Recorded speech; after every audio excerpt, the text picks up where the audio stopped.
Hello everyone, I am Priti Sharma. Welcome back to my YouTube channel. This is our 37th part of Basic Rules of English Grammar.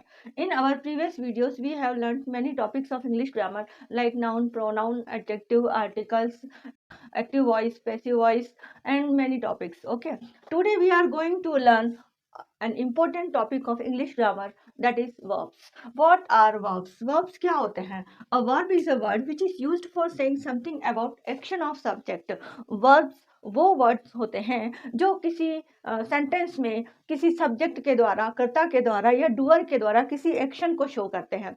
जैसे कि she is laughing, वह हंस रही है. अब यहाँ पर जो करता है वो सब्जेक्ट हमारा शी है, जो करने वाला है वह क्या कर रही है? एक्शन शो कर रही है. और वह एक्शन क्या है? लाफिंग, कि वह हंस रही है. तो ये जो एक्शन है जो किसी सब्जेक्ट के द्वारा किया जाता है, दैट इज कॉल्ड वर्ब. इसमें तो हम ये बता रहे हैं कि उनके द्वारा कोई एक्शन किया जाता है.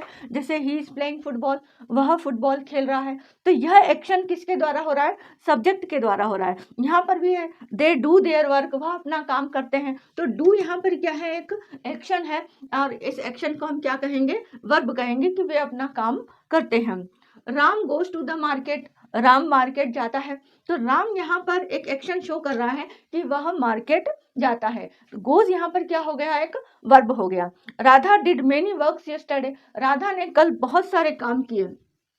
तो जब किसी सब्जेक्ट के द्वारा किसी कार्य का करना या होना पाया जाता है, और वो शब्दों को जब किसी सेंटेंस में किसी एक्शन के द्वारा दिखाया जाता है, these words are called verbs. इन वर्ड्स को हम क्या कहते हैं? वर्ब्स कहते हैं.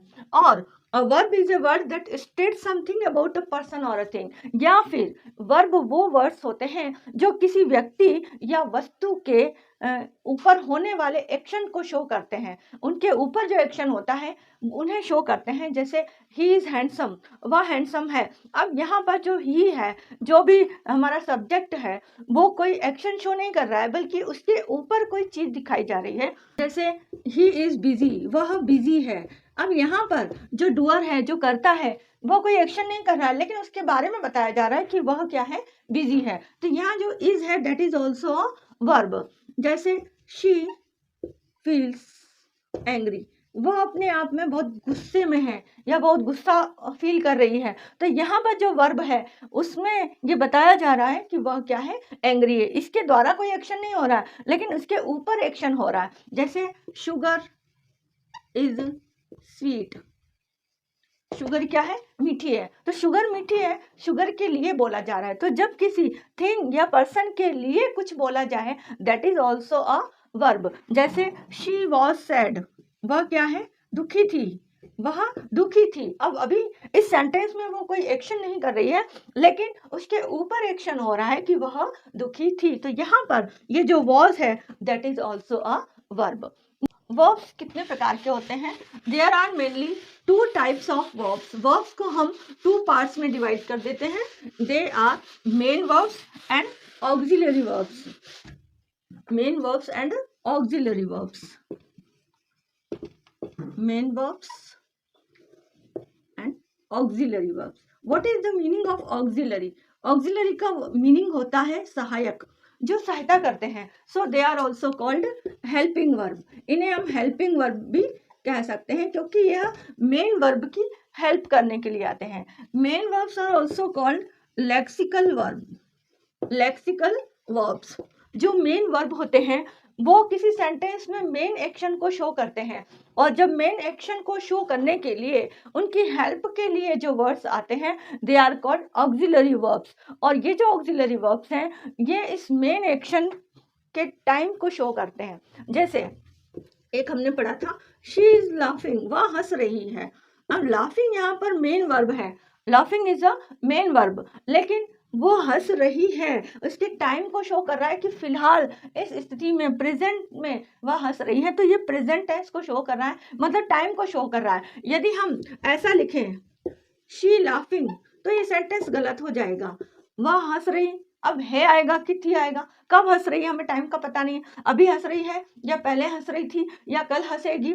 तो यहाँ पर उस टाइम को शो करने के लिए एक वर्ड जिसे हम वर्ब कहेंगे उसकी आवश्यकता होती है, और ये जो वर्ड यहाँ पर आता है वो हेल्पिंग वर्ब के फॉर्म में आता है, जो ये बताता है कि ये जो एक्शन डूअर के द्वारा, ये सब्जेक्ट के द्वारा किया जा रहा है वो किस समय का है।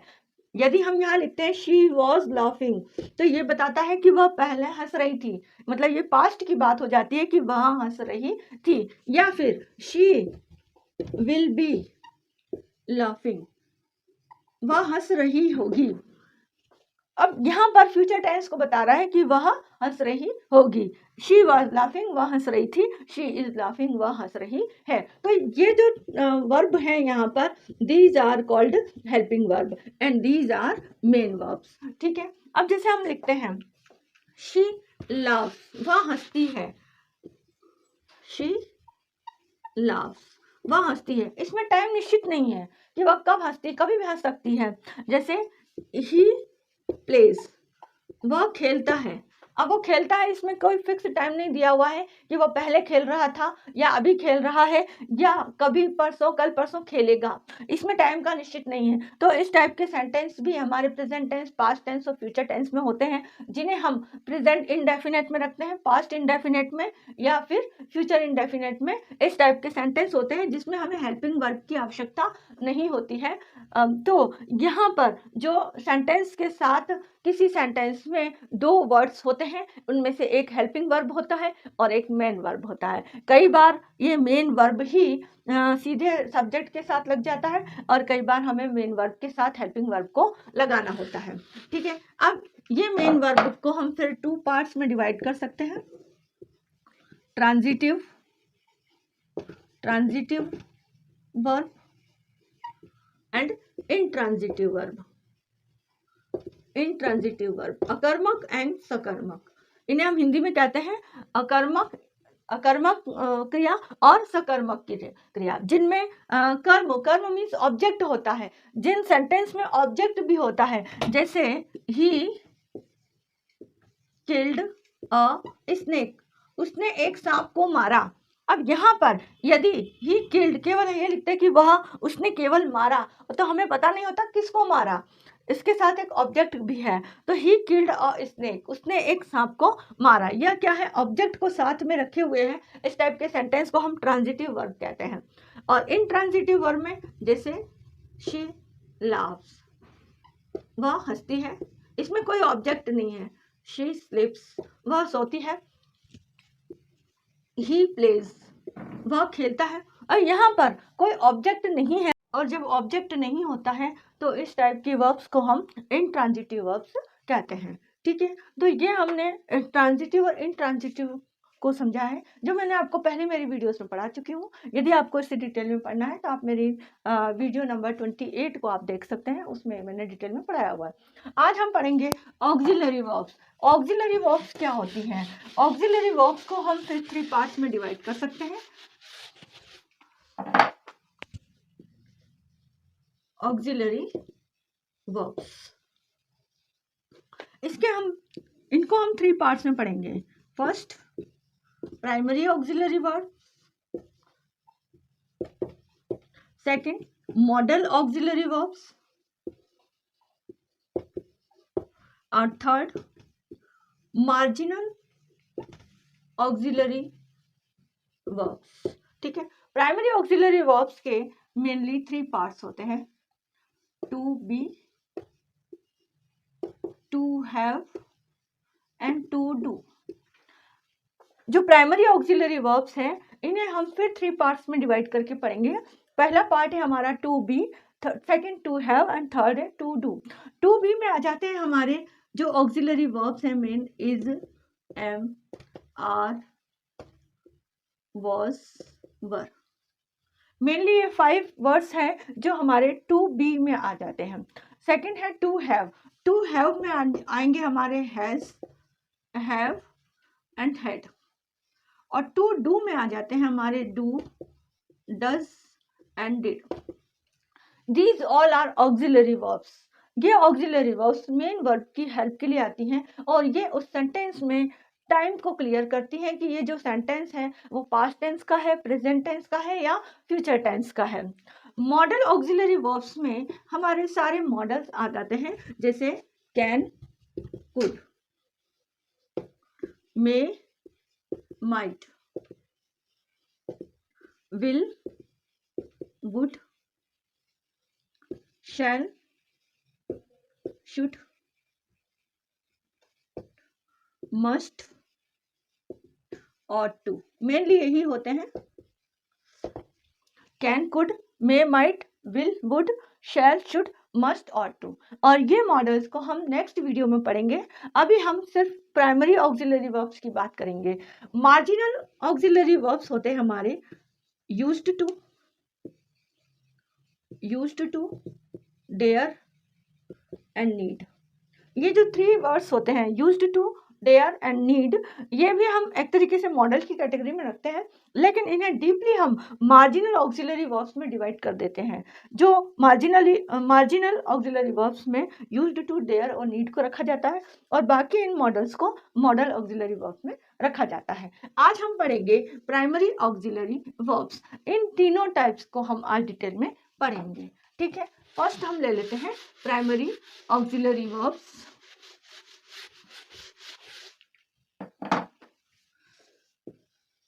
प्राइमरी ऑक्सिलरी वर्ब्स फर्स्ट है हमारा टू बी। अब इसमें जो वर्ब्स हैं is, am, are, was, were. We know very well that is mentioned for singular subject. यदि कोई सब्जेक्ट सिंगुलर है हमारा तो हम वहां पर इज का यूज करते हैं। यदि हम आई का यूज करते हैं तो आई के साथ हमेशा एम लगता है, और यदि हमारा कोई सब्जेक्ट प्लूरल है उसके साथ हम आर का यूज करते हैं। Similarly was is used for singular subject and were is used for plural subject. यहाँ इतना ये जो बेसिक है वो आप मेरी प्रीवियस वीडियोस में देख चुके हैं और इतना आप जानते हैं, ठीक है। सेकेंड है हमारा टू हैव।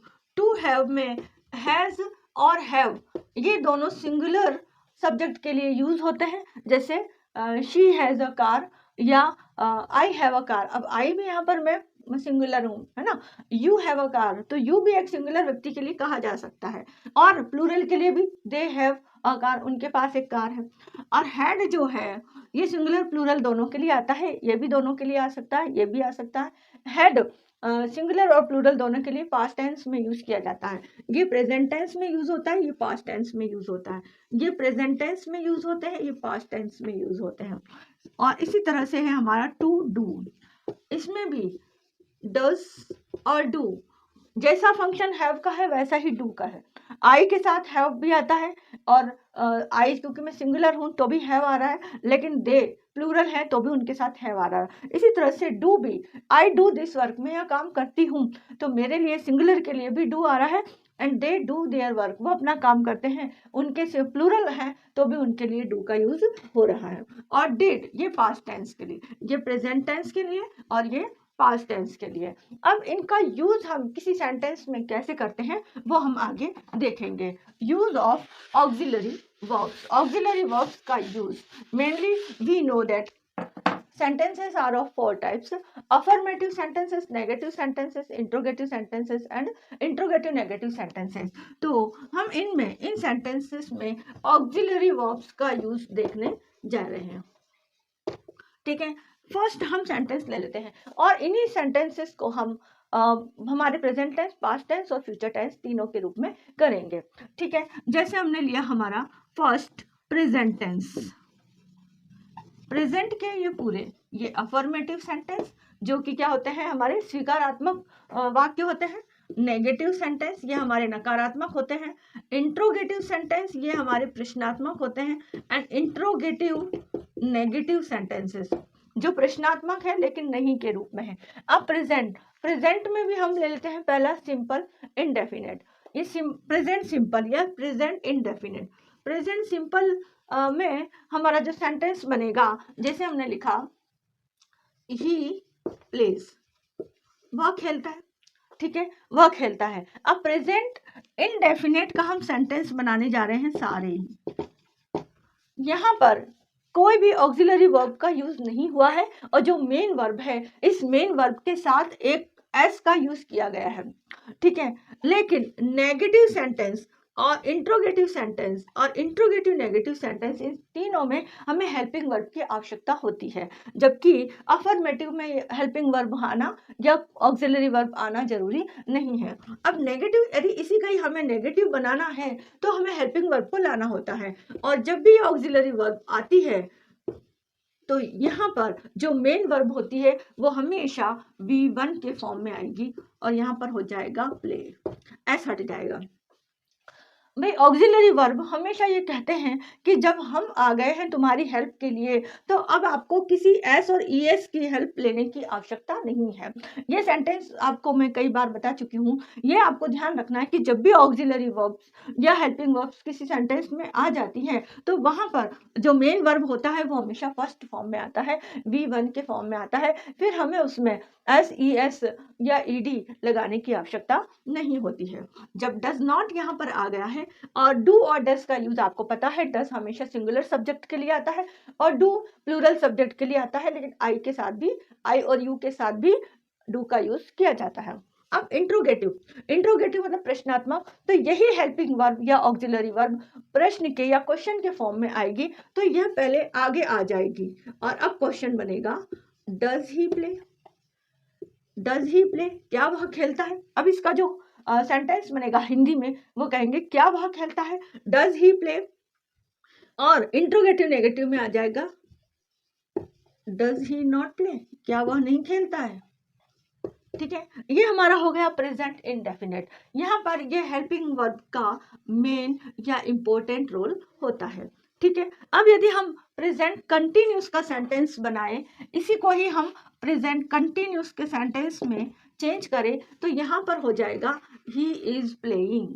अब यहाँ पर क्या हो जाएगा, ही इज प्लेइंग, और ही इज प्लेइंग में playing is a main verb and is auxiliary verb. यहाँ पर इज जो है वह हेल्पिंग वर्ब है और प्लेइंग यह मेन वर्ब है, ठीक है। अब इसका यदि हम नेगेटिव बनाएंगे तो क्या बनेगा, ही इज नॉट प्लेइंग, वह नहीं खेल रहा है। यहाँ पर वह खेल रहा है, यहाँ पर वह नहीं खेल रहा है, यह हेल्पिंग वर्ब आई है। अब इसी का ये जब हम इंट्रोगेटिव बनाएंगे तो हम इस हेल्पिंग वर्ब को आगे ले जाएंगे कि क्या वह खेल रहा है, तो ये जो हेल्पिंग वर्ब है वो क्या का आंसर भी देती है और क्या से ही इनका मीनिंग होगा। अब यहाँ पर हम लिखेंगे इज ही प्लेइंग, क्या वह खेल रहा है। यहाँ पर इसका मीनिंग क्या हो गया, क्या वह खेल रहा है तो है ही, लेकिन क्वेश्चन जब ये इस पहले आ जाता है, क्वेश्चन में सबसे पहले आ जाता है, तो हमें इस तरह से इसका मीनिंग बनाना होता है कि क्या वह खेल रहा है। और फिर इंट्रोगेटिव नेगेटिव में इज ही नॉट प्लेइंग, क्या वह नहीं खेल रहा है। यहाँ पर भी ये हेल्पिंग वर्ब या ऑक्सिलरी वर्ब हमारी आगे आ गई है, ठीक है। अब यदि हम इसका प्रेजेंट परफेक्ट का सेंटेंस बनाएं तो क्या इसमें भी हमें हेल्पिंग वर्ब का यूज करना होगा। इसमें भी हेल्पिंग वर्ब का यूज होगा और वो होगा हमारा हैव या has.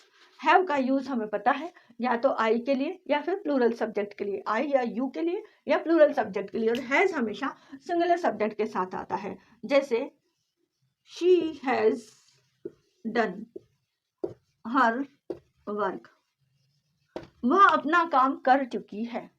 She has done her work, वह अपना काम कर चुकी है। अब यहाँ पर जो डन है ये तो है मेन वर्ब जिसकी V3 फॉर्म है, और जो हैज है वो है हेल्पिंग वर्ब यहाँ पर, ठीक है। अब ये हेल्पिंग वर्ब का जो नेगेटिव सेंटेंस है उसमें इस हेल्पिंग वर्ब के साथ नॉट लग जाता है। She has not done her work, यहाँ पर नेगेटिव में नॉट लग जाएगा, इस हेल्पिंग वर्ब के साथ नॉट लगेगा। इंट्रोगेटिव में अब यही हेल्पिंग वर्ब से हमें क्वेश्चन बनाना होगा, इसी ऑक्सिलरी वर्ब से हम क्वेश्चन बनाएंगे। Has she done her work, क्या वह अपना कार्य कर चुकी है, क्या वह अपना कार्य कर चुकी है। और इंट्रोगेटिव नेगेटिव में has she not done her work, क्या वह अपना कार्य नहीं कर चुकी है। ये चारों सेंटेंस में इंपॉर्टेंट रोल हो जाएगा परफेक्ट में सभी हेल्पिंग वर्ब्स का, चाहे वो हैज हो, हैव हो या हैड हो। हैड पास्ट टेंस में लगेगा, हैव यहाँ पर यहाँ होता यदि I have done my work, मैं अपना कार्य कर चुका हूँ। I have not done my work, मैं अपना कार्य नहीं कर चुका हूँ। Have I done my work, क्या मैं अपना कार्य कर चुका हूँ। Have I not done my work, क्या मैं अपना कार्य नहीं कर चुका हूँ। You have done your work, तुम अपना कार्य कर चुके हो। You have not done your work, तुम अपना कार्य नहीं कर चुके हो। Have you done your work, क्या तुम अपना कार्य कर चुके हो। Have you not done your work, क्या तुम अपना कार्य नहीं कर चुके हो। अब हैड का यूज करना है तो वो हम पास्ट परफेक्ट में करेंगे, ये हमारा प्रेजेंट परफेक्ट है ना। अब हम करेंगे present perfect continuous. Present perfect continuous में हम इन सेंटेंस को बनाएंगे जिसमें हमें वर्ब को आईएनजी फॉर्म में लेना होता है और हैज बीन, हैव बीन का यूज किया जाता है। जैसे she has been doing her work since morning. अब हमें यहाँ पर बताना पड़ेगा कि वो कब से ये काम कर रही है। सिंस और फॉर का यूज होता है सेंटेंस में, टेंस हम पढ़ चुके हैं उनमें। सिंस जब हमें पॉइंट ऑफ टाइम का यूज करना होता है और फॉर जब किसी ड्यूरेशन को बताया जाता है। तो यहाँ पर हम पॉइंट ऑफ टाइम क्या है हमारा, मॉर्निंग से, मतलब वो सुबह से अपना काम करती आ रही है। अब यहाँ पर ये हैज बीन जो है वो हेल्पिंग वर्ब के फॉर्म में है और यहाँ पर ये मेन वर्ब, डूइंग क्या है हमारा यहाँ पर मेन वर्ब है। अब नेगेटिव में क्या हो जाएगा, शी हैज नॉट बीन, अब पूरा ऐसा का ऐसा हो जाएगा, doing her work since morning, सिर्फ हमें नॉट लगाना होता है और ये नॉट जो है वो दो हेल्पिंग वर्ब के बीच में आएगा, हैज और बीन के बीच में आएगा। अब इंट्रोगेटिव में वही होगा, ये हेल्पिंग वर्ब आगे आ जाएगी, has she been doing her work since morning, क्या वो सुबह से अपना काम करती आ रही है। और अब इंट्रोगेटिव नेगेटिव, हैज शी, अब इसमें नॉट लग जाएगा, has she not been doing her work since morning, क्या वो सुबह से अपना काम करती आ रही नहीं है। तो इस तरह से हमने प्रेजेंट परफेक्ट कंटिन्यूस के प्रेजेंट के चारों सेंटेंस बना के देखे जिन पे ऑक्सिलरी वर्ब्स का इंपॉर्टेंट रोल होता है और ये हमें प्रेजेंट का कौन सा पार्ट है उनको बताने में हेल्प करता है कि प्रेजेंट इंडेफिनेट है या प्रेजेंट कंटिन्यूस है, कि प्रेजेंट में कोई काम चल रहा है तो कंटिन्यूस में हमें बताएंगे, और प्रेजेंट परफेक्ट है कि अभी अभी कोई कार्य खत्म हुआ है, और प्रेजेंट परफेक्ट कंटिन्यूस में हमें ये बताते हैं कि काम पहले शुरू हो गया था और अभी भी जारी है। ठीक है, तो ये हमने देखा। अब हम इन ऑक्सिलरी वर्ब्स का यूज देखेंगे पास्ट में, और पास्ट के फिर हम चारों सेंटेंस बनाएंगे। पास्ट इनडेफिनेट ले लेते हैं हम सबसे पहले। पास्ट इनडेफिनेट में जो हमारा सिंपल सेंटेंस होता है उसमें हमें सब्जेक्ट प्लस वर्ब की सेकंड फॉर्म लगानी होती है। जैसे हमने लिखा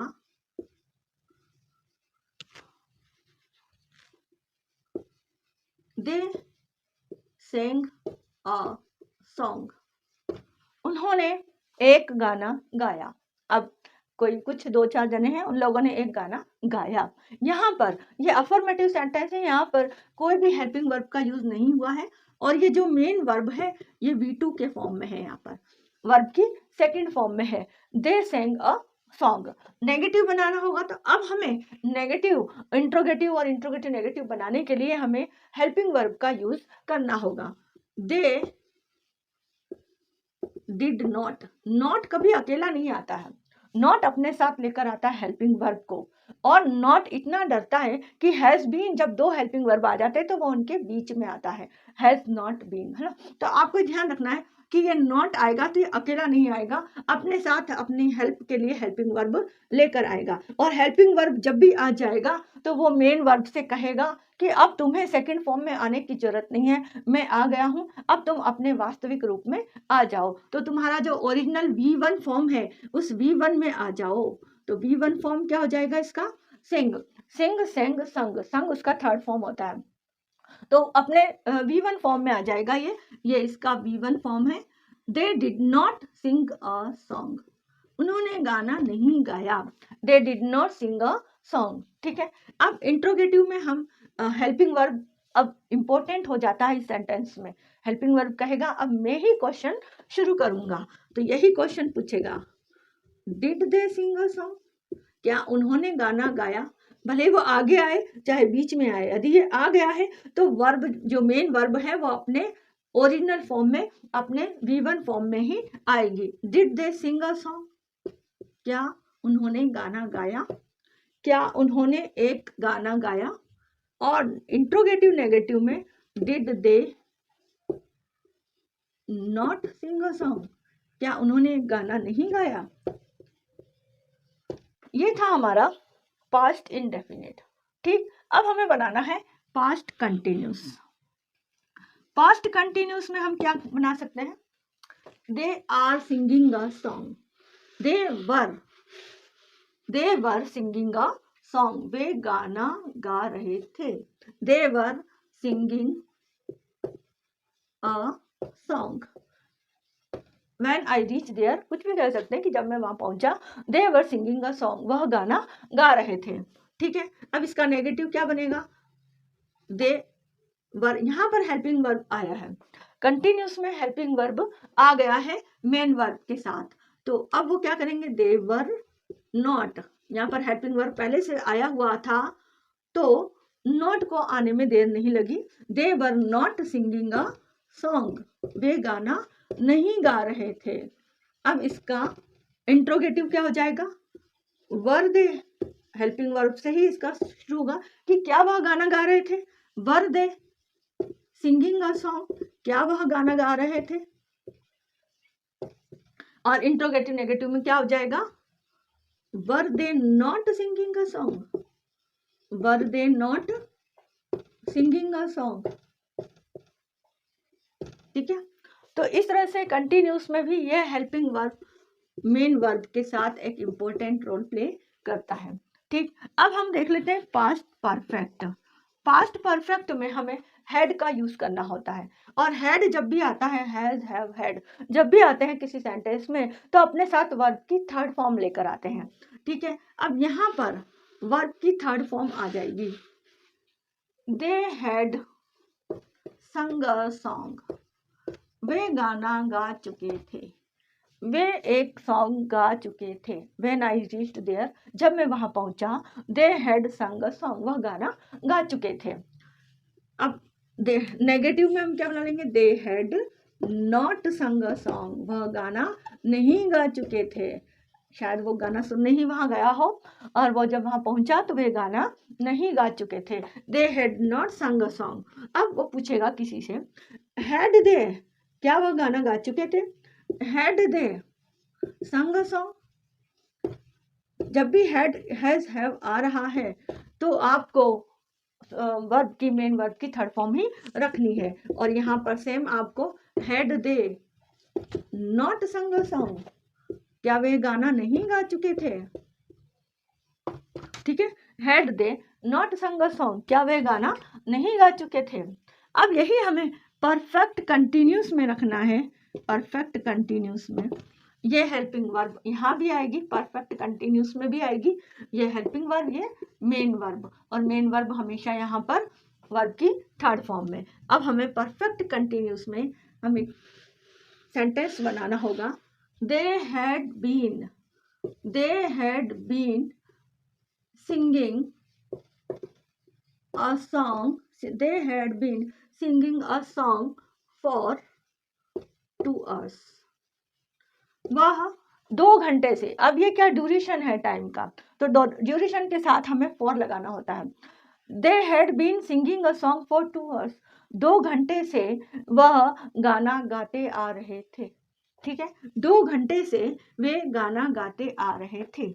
अब इसी के साथ इसका नेगेटिव क्या बन जाएगा, दे हैड नॉट बीन, ये 2 हेल्पिंग वर्ब है उसके बीच में हमें नॉट लगाना है, और फिर पूरा as it is, they had not been singing a song for 2 hours। अब इंट्रोगेटिव में ये हैड आगे आ जाएगा same, had they been singing a song for 2 hours, क्या वह 2 घंटे से गाना गाते आ रहे थे लगाना पड़ेगा क्योंकि ये हमें पास्ट की बात कर रहा है। और इंट्रोगेटिव नेगेटिव में हमें वापस वही had they not been singing a song for 2 hours, क्या वह 2 घंटे से गाना गाते नहीं आ रहे थे। तो इस तरह से ये हमने पास्ट के चारों टाइप के चारों सेंटेंसेस को सीखा। अब हम देखेंगे फ्यूचर। फ्यूचर में भी ये ऑक्सिलरी वर्ब्स का इम्पोर्टेंट रोल होता है, वो हम देखेंगे। अब फ्यूचर, फ्यूचर इनडेफिनेट देख लेते हैं सबसे पहले। यही एग्जाम्पल ले लेते हैं हम। दे विल, अब विल इसमें हेल्पिंग वर्ब होती है। They will sing a song, will के साथ हमेशा वर्ब की फर्स्ट फॉर्म आती है। फ्यूचर टेंस में विल और शेल दो टाइप के ऑक्सिलरी वर्ब होंगे या हेल्पिंग वर्ब होंगे। विल हमेशा ही, शी, इट और दे के साथ आता है, शेल आई और बी के साथ लगता है, ठीक है। और इसके अभी और भी कई रूल्स हैं, अभी आप शेल और विल को सिंपली इससे समझें। They will sing a song, अब इसमें क्या हो जाएगा नेगेटिव में, they will not sing a song, they will not sing a song.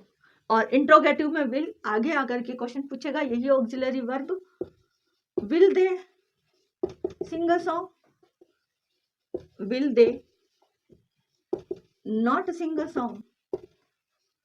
यदि आपने टेंस की आपको अच्छी प्रैक्टिस है तो आप इन सेंटेंस को तुरंत बना लेंगे। जैसे हमें पता है फ्यूचर इंडेफिनिट में हमें विल और शेल का यूज करना होता है, फ्यूचर कंटिन्यूस में हमें विल बी का यूज करना होता है, फ्यूचर परफेक्ट में हमें विल हैव का यूज करना होता है, और फ्यूचर परफेक्ट कंटिन्यूस में हमें विल हैव बीन का यूज करना होता है, ठीक है ना।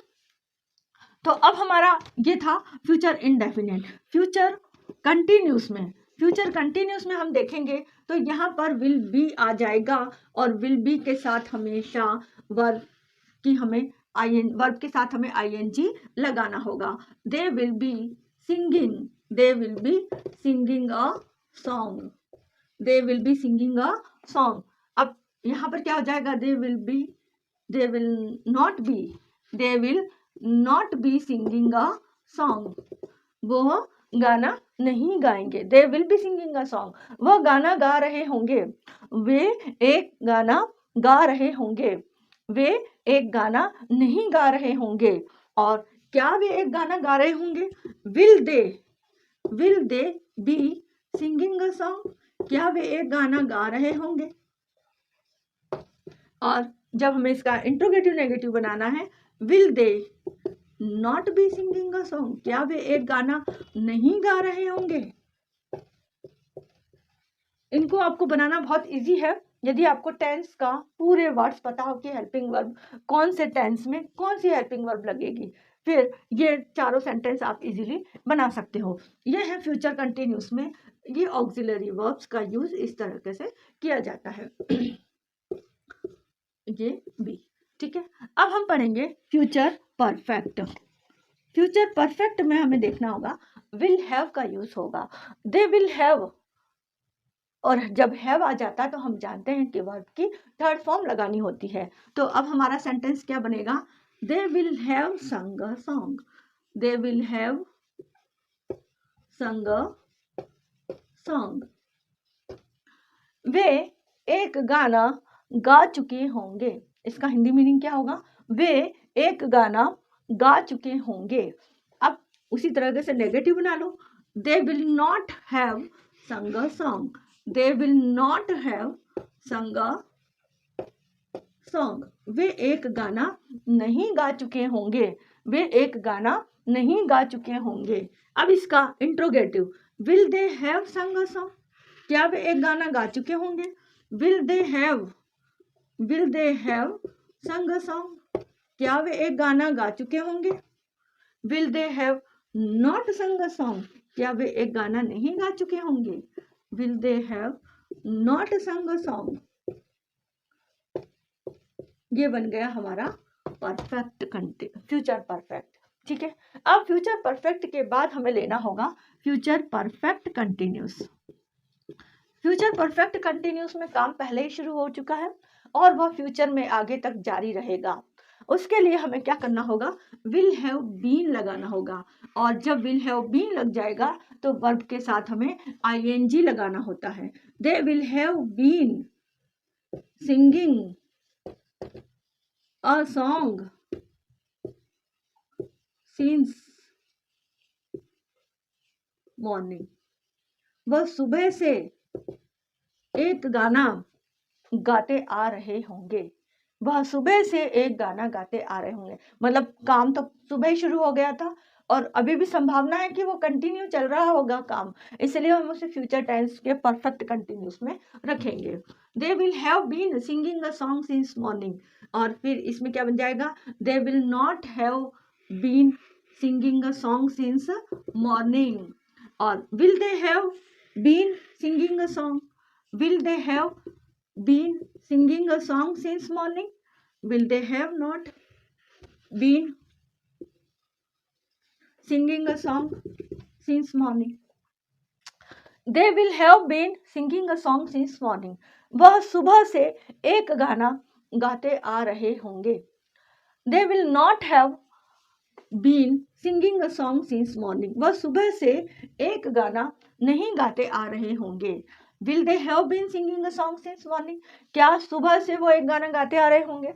Will they have not been singing a song since morning, क्या वो सुबह से एक गाना नहीं गाते आ रहे होंगे।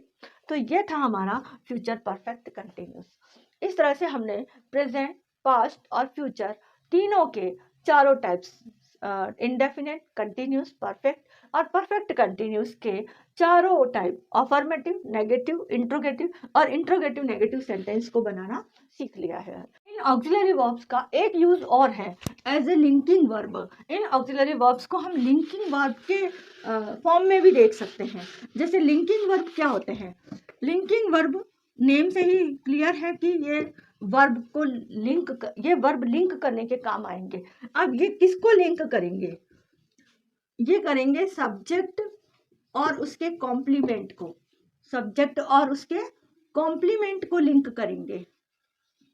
सो these auxiliary verbs are also called linking verb. जब इनका यूज किसी सेंटेंस में सब्जेक्ट को उसके कॉम्प्लीमेंट से कनेक्ट करने में या लिंक करने में काम आते हैं, तो वहां पर यही ऑक्सिलरी वर्ब्स लिंकिंग वर्ब के फॉर्म में आ जाते हैं। जैसे ही इज स्मार्ट, वह स्मार्ट है। अब ये जो इज है यहाँ पर, ये लिंक कर रहा है इस सब्जेक्ट को इस कॉम्प्लीमेंट से कि वह क्या है, स्मार्ट है, हैंडसम है, ही इज हैंडसम, इंटेलिजेंट है, एन इंटेलिजेंट बॉय, वह क्या है, एक इंटेलिजेंट बॉय है। तो ये भी क्या कर रहा है, उसके कॉम्प्लीमेंट से उसे लिंक कर रहा है। शी इज ब्यूटीफुल, वह सुंदर है, ब्यूटीफुल, स्मार्ट है, ठीक है ना, कुछ भी लिख सकते हैं। तो यहाँ पर भी क्या कर रहा है, वो उसको इसके कॉम्प्लीमेंट को कनेक्ट कर रहा है। इसकी जगह हम वॉज भी कर सकते हैं, ही वॉज कि वो पहले था, स्मार्ट था, हैंडसम था, शी वॉज वह ब्यूटीफुल थी, स्मार्ट थी भी कर सकते हैं, है ना।